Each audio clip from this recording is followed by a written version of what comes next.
நண்பர்களே, இது ஒரு கிட்டத்தட்ட ஒரு 60-70 பேர் கொண்ட டீம். நாங்க ஒரு கம்பெனி ட்ரிப்பா நாங்க கிளம்பிட்டோம். கிட்டத்தட்ட ஒரு அட்டப்பாடி அந்த இடத்துக்கு நாங்க போயிட்டு இருக்கோம். நல்ல ஒரு அருமையான என்ஜாய்மெண்ட்டுக்காக போயிட்டு இருக்கோம். நாங்க நிறைய எதிர்பார்ப்புகளோடு கிளம்பிட்டோம். ஒரு என்ஜாய்மெண்ட், ஒரு 3 days என்ஜாய்மெண்ட், சிறப்பான ஒரு என்ஜாய்மெண்ட். நண்பர்களோட இருக்கிறதுங்கிறது உண்மையாலுமே ஒரு சந்தோஷமான விஷயம். குடும்பத்தோட இருக்கிறதுங்கிறது ஒரு சந்தோஷங்கிறத விட நண்பர்களோடு இருக்கிறது இன்னுமே ஒரு மகிழ்ச்சியான ஒரு தருணம், சந்தோஷம். அந்த சந்தோஷத்தை நாங்க போயிட்டு இருக்கிறோம். நாங்க போய் ஹாப்பியா திரும்பி வருவோம். கூட நாங்க என்னென்ன நடக்குது அப்படிங்கறத நாங்க அப்பப்ப நாங்க உங்களுக்கு அப்டேட் பண்றோம். நீங்க எங்க கூடயே இருங்க, நாங்க உங்க கூடயே இருப்போம். 3 days நம்ம சேர்ந்து என்ஜாய் பண்றோம். பாய். இந்த தடவை ஒரு 6 மாசம் லேட் ஆயிட்டதுனால இந்த தடவை இப்பதான் கிளம்பி போயிட்டு இருக்கிறோம். கிளம்பி போயிட்டு இருக்கிறது ரொம்ப சந்தோஷமான விஷயமா தான் இருக்கு. ஆனா இந்த தடவை மக்கள் எல்லாரும் ஆசைப்படுறதுனால அப்படியே கொஞ்சம் வாங்கலான்னு சொல்லிட்டு எல்லாம் போயிட்டு இருக்கிறதுனால இடையில கொஞ்சம் நின்று ரெஸ்ட் எடுத்துட்டு இதை வாங்கிட்டு இருக்கிறோம். வாங்கிட்ட பிறகும் சந்திப்போம். மதியம் 2:30 மணிக்கு அங்க மீட் பண்ணுவோம். அதையும் நீங்க பாருங்க.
ரொம்ப டயர்டாகி போச்சு பார்க்கணும்.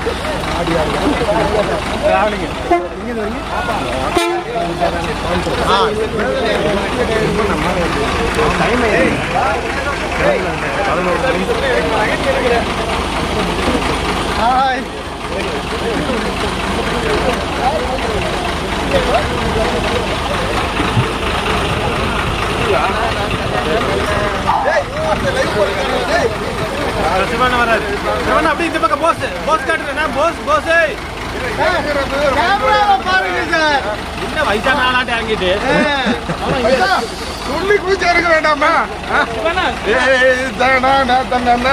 அந்த பக்கம் 4 பேரு, எல்லாத்தையும் ரசிச்சு எல்லாத்தையும்